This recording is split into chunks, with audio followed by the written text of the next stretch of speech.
तपाईँको भोलिको गेमको लागि कस्तो छ तयारी?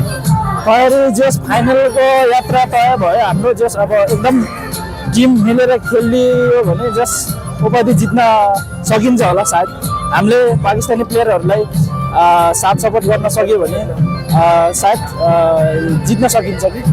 हेर्न आउने दर्शकलाई केही भन्न चाहनुहुन्छ? दर्शकहरूलाई एकदमै मिठो माया छ है। साथ सपोर्ट जहाँ गयो नि हामी मात्रै होइन, भलिबल नेपाली भलिबललाई माया गर्ने धेरै हुनुहुन्छ दर्शकहरू। उहाँहरूले गर्दा हामीलाई एकदम मोटिभेट हुन्छ जस गेममा अझै पनि खेलौँ जस्तो लाग्छ। जस एकदम सबै दर्शकहरूलाई एकदम माया छ भन्न चाहन्छु। भलिबल र यात्राको सुरुवात कसरी भयो, कहाँबाट भयो? भलिबल चाहिँ गाउँ स्तरीयदेखि गाउँमा खेली हुर्किएर चाहिँ सुरुवात भएको हो। नयाँ आउँदै गरेको जुनियर खेलाडीहरूलाई के सन्देश दिन चाहनुहुन्छ? नयाँ आएको जुनियर खेलाडीहरूलाई जस यदि भविष्यमा भलिबल प्लेयर नै बन्ने हो भने तपाईँहरू सानैबाट बेसिक कुरादेखि लिएर हरेक कुराहरू सिकेर आउनु होला। हामी पछिको पुस्तालाई अलिकति भविष्य छ कि भलिबलमा सायद।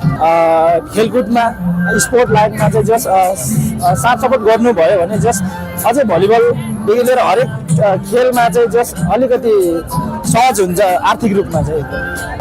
गण्डकी प्रदेशदेखि खेलिरहेको छु, 5 वर्षदेखि अब गण्डकीमा खेलिरहेको छु। जस लोकल टुर्नामेन्टहरूले गर्दा एकदम धानिरहेको छु। जस भलिबल प्रति एकदमै माया छ, हजुरहरूको साथ सपोर्ट नै छ। टुर्नामेन्टहरू भएको भइछ जस हरेक ठाउँमा भलिबल गेमहरू राख्नु भएको छ। जस भलिबल प्लेयरको लागि एकदम राम्रो पक्ष हो। आज 5औं सेटमा खेल गयो होइन, तर सजिलै तरिकाले हजुरहरूले जित्नु भएको छ। भोलि के होला, हजुरहरू सेम टिमसँग फाइनल खेल्दै हुनुहुन्छ? खै अब अहिले न्युज आएपछि थाहा होला। अब फाइनल पुगेपछि पक्कै आयोजकले माइकिङ गरिसकेको जित्ने रहर हुन्छ। हजुर, जित्नकै लागि खेल्ने हो। ल भोलि अग्रिम जितको शुभकामना हिमाललाई। ल धेरैजना दर्शकले मन पराउनु भएको छ, दर्शकको लागि एक शब्द बोलिदिनुहोस्। ल मैले अघि भर्खर नै बोलिसकेँ, दर्शकहरूलाई एकदमै माया छ। दर्शकको साथ सपोर्टले गर्दा हरेक ठाउँमा भलिबल टुर्नामेन्टहरू हुन्छ।